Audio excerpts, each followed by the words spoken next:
ఆంధ్రప్రదేశ్లో కూటమి ప్రభుత్వం రోడ్లపై ఫోకస్ పెట్టింది. కేంద్రం సహకారంతో నేషనల్ హైవేలతో పాటుగా ఇతర ప్రాజెక్టు పనులని వేగవంతం చేస్తుంది.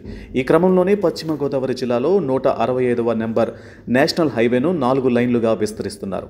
ఆకివీడి నుంచి దిగమర్రు వరకు 4 వరుసలుగా రోడ్లను విస్తరిస్తున్నారు.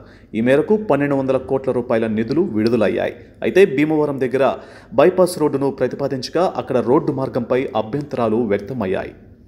ఇక స్థానికంగా కొందరు ఈ బైపాస్ అంశంపై కోర్టుకు వెళ్లడంతో విస్తరణ పనులు ముందుకు సాగలేదు.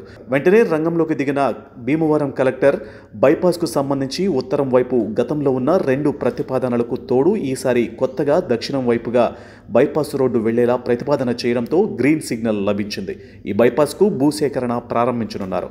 ఈ కొత్త మార్గంలో విద్యుత్ స్తంభాలు మార్చేందుకు జాతీయ రహదారుల శాఖ అనుమతి కోసం విద్యుత్ శాఖకి లేఖ రాసింది. ఈ ప్రక్రియ మొత్తం పూర్తి చేసి పనులు ప్రారంభించే దిశగా అడుగులు వేస్తున్నారు. ఈ కొత్త హైవే ఆకివీడి సమీపంలోని దుంపగడప దగ్గర మొదలై జక్కరం మీదుగా ఉండి మండలం మీదుగా వెడుతుంది.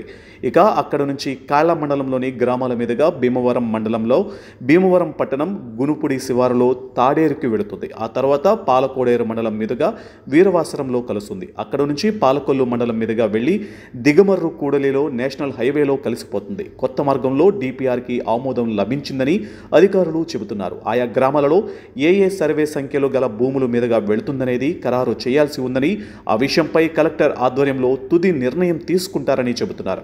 ఈ హైవేతో పశ్చిమ గోదావరి జిల్లా రూపురేఖలు మారిపోనున్నాయి. భీమవరం దగ్గర బైపాస్ పనులకు కూడా లైన్ క్లియర్ చేసి త్వరలోనే పనులు ప్రారంభించే దిశగా అడుగులు వేస్తున్నారు. మా ఛానల్ను లైక్ చేయండి, సబ్స్క్రైబ్ చేయండి. మరిన్ని అప్డేట్ నోటిఫికేషన్ కోసం పక్కనే ఉన్న బెల్ ఐకాన్ని గట్టిగా ప్రెస్ చేయండి.